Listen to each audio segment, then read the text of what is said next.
This is your WCFW Daily News Roundup for 105.7 CFW in Chippewa Falls and 93.5 The Tap in Eau Claire.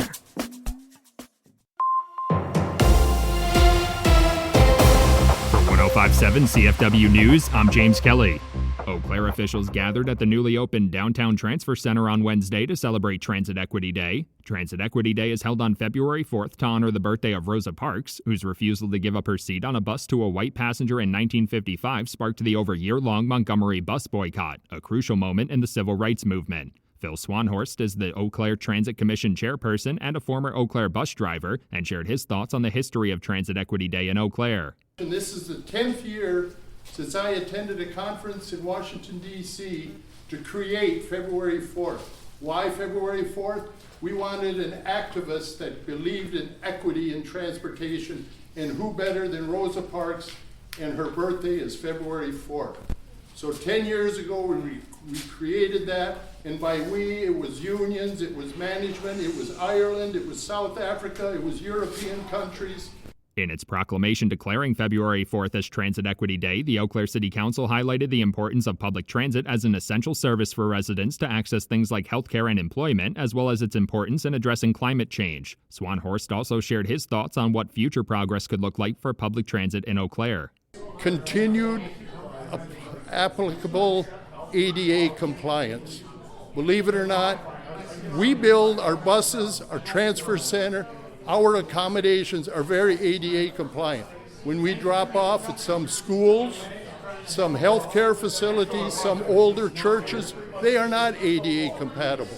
So the future would be to have our community be ADA. To honor Transit Equity Day, a local nonprofit, Jonah, covered all bus fares on Wednesday so residents could ride for free. Each bus also had a rose in the front seat to honor Rosa Parks. Senator Tammy Baldwin has announced over $5 million in federal funding for projects across western Wisconsin. According to a press release on Tuesday, the bipartisan government funding bill passed this week includes funding to expand access to affordable health care, connect residents with job training programs and employment opportunities, and create more affordable housing. Healthcare access and affordable housing have been especially difficult issues to address in western Wisconsin. A number of municipalities, ranging from the city of Eau Claire to St. Croix County, identified building more housing units as one of the most significant long-term needs facing their communities. 5 organizations will receive direct funding through the legislation, including the University of Wisconsin-Stout to expand support for entrepreneurs, Gunderson La Crosse Medical Center to renovate a facility providing addiction services, the Pablo Center in Eau Claire for STEAM education, the Family and Children's Center of Wisconsin for a new mental health diagnostic center, and the Vernon Memorial Healthcare Foundation for a new clinic. After weeks of being offline due to funding issues, Wisconsin Eye officially started live streaming events at the state capitol again this week. Wisconsin Eye temporarily shut down in December after officials said they needed to raise $250,000 to resume operations for the first 3 months of 2026 and $1 million for the full year. State lawmakers have been working to address the funding issues at the nonprofit, with legislation pending that would provide Wisconsin Eye with some state funding in addition to its own fundraising efforts. The legislation would use $10 million from the state budget to establish a trust fund and build a permanent endowment for Wisconsin Eye. Assembly Minority Leader Greta Neubauer says the bill does not have an exact matching contribution requirement for the nonprofit, but it would be responsible for raising a few $100,000 each year to support the streaming service. In addition to resuming live streams this week, Wisconsin Eye also brought its extensive video archive covering years of state politics back online. The city of Eau Claire is seeking more poll workers with the spring election about 2 months away. Officials from the city clerk's office say they need around 500 to 600 poll workers for each election across the city's 20 voting sites. Residents interested in serving as a poll worker for the April 7th election can find more information on the city's election website and submit their application. If approved, candidates will also need to attend a training session. Poll workers will receive pay at $8.25 an hour for both the election and training sessions.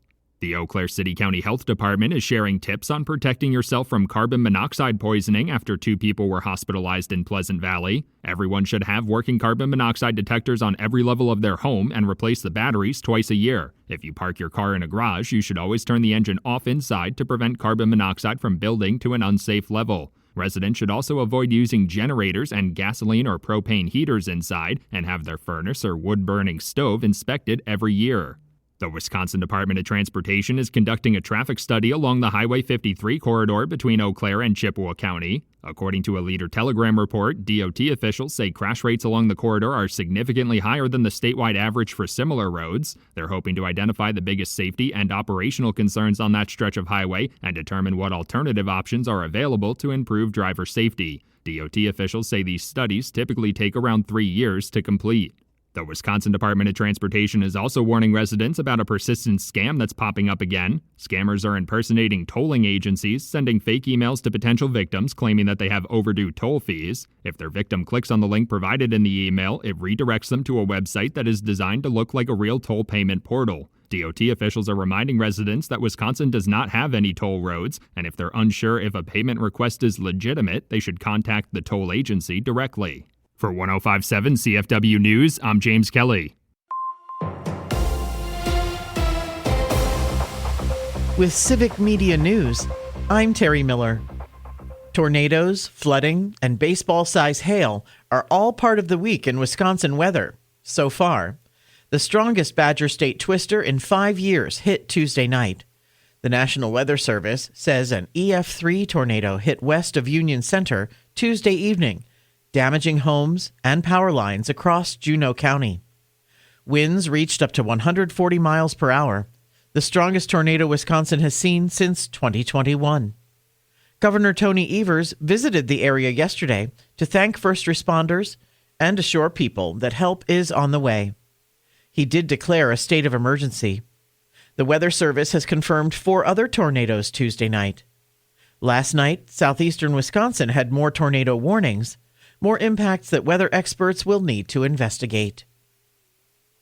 Flooding has closed several highways across northeast and north-central Wisconsin, and more could shut down as rain continues. State transportation officials are urging drivers to stay alert and check road conditions before heading out. WisDOT says never drive through standing water or around barriers, and always follow detour routes. Crews are working to clear storm damage, so drivers should slow down and watch for flashing lights. And Wisconsin ranks among the top states for remote work. That's according to a new report from Wallet Hub. Electricity costs and access to broadband internet are credited with putting Wisconsin at the 28th best place to work remotely. The state ranked 5th in having the most cybercrime per capita. Iowa ranked at the bottom of all the states for working from home. More news is available at civicmedia.us. Concern at Wisconsin. Hi, I'm Mike Clemens with sports. The Wisconsin Badgers Sports Department facing challenges. The chancellor is leaving. The university system president has been fired. But Marcus Sedberry says there'll be no sudden changes while he serves as the Badgers interim athletic director. Head coach Luke Fickle on his boss, Chris McIntosh, leaving the program. It's not easy to lose a friend, right? I mean, we've all been through it in the past, and so that's the difficult thing. That's the guy that you could visit with and sit down with. And not that I can't do that with Marcus, but anytime that there's things like that are changes that people were in your corner, it's always a little difficult. Disappointing, whatever you want to say, but, so is life. Baseball, the Brewers pulling out a 2-1 win over the Blue Jays last night. Manager Pat Murphy on reliever Aaron Ashby coming in to get the win, and Abner Uribe with the save. Ashby and Uribe at the end was really, really special. Uribe's tempo and energy leave no doubt that he's healthy. That's Pat Murphy. With sports, I'm Mike Clemens.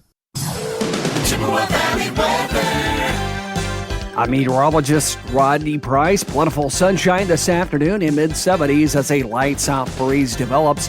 Tonight, mostly clear skies, mid-50s. On Friday, heads up, showers and storms in the afternoon. Some severe, some heavy rainfall as well. High temperatures in the mid-70s. It's 60 at our studios.